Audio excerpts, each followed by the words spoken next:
Vangibath powder பண்ணுறதுக்கு முதல்ல கடாயில் 1 டீஸ்பூன் அளவுக்கு எண்ணெயை விட்டுட்டு இதில் 1/4 டீஸ்பூன் வெந்தயமும் 2 டேபிள் ஸ்பூன் அளவுக்கு கடலைப்பருப்பு போட்டுட்டு மீடியம் ஃப்ளேமில் இந்த கடலைப்பருப்பு நல்லா ஒரு பொன்னிறம் வர அளவுக்கு வறுத்துக்கணும். முதல்ல கடலைப்பருப்பு வறுபடுறதுக்கு கொஞ்சம் நேரம் ஆகுன்றதுனால இது ஒரு 80%க்கு நம்ம இந்த மாதிரி பொன்னிறமாக வறுத்து எடுத்துட்டதுக்கப்புறம் எந்த டேபிள் ஸ்பூனில் கடலைப்பருப்பு எடுத்தோமோ அதே டேபிள் ஸ்பூனில் ஒரு 2.5 டேபிள் ஸ்பூன் அளவுக்கு தனியா, 1/4 டேபிள் ஸ்பூன் மிளகு, 1/4 டேபிள் ஸ்பூன் சீரகம்,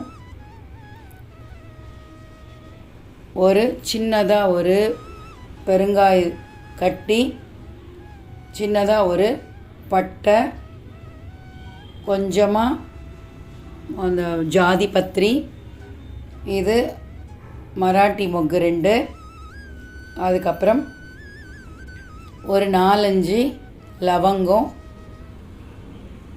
4 ஏலக்காய், அப்புறம் காரத்துக்கு தகுந்த அளவுக்கு காஞ்ச மிளகாய். காஞ்ச மிளகாயில் நம்ம நார்மல் மிளகாவும் சேர்த்துக்கலாம், அந்த காஷ்மீரி சில்லியும் சேர்த்துக்கலாம். காஷ்மீரி சில்லி சேர்த்தா கலர் நல்லாயிருக்கும், காரம் கம்மியாக இருக்கும். நம்ம நார்மலாக இந்த மிளகாய் சேர்த்துட்டோன்னா நம்மளுக்கு தகுந்த காரம் இருக்கும். ஸோ இது எல்லாத்தையும் நல்லா வறுபட்ட உடனே இது நல்லா ஆற விடணும்.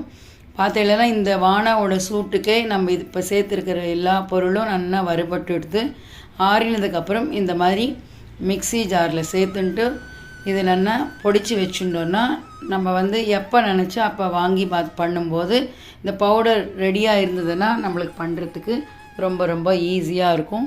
ஸோ நம்மளுக்கு சூப்பரான மணமணக்க கர்நாடகா ஸ்டைலில் வாங்கிபாத் பவுடர் ரெடி.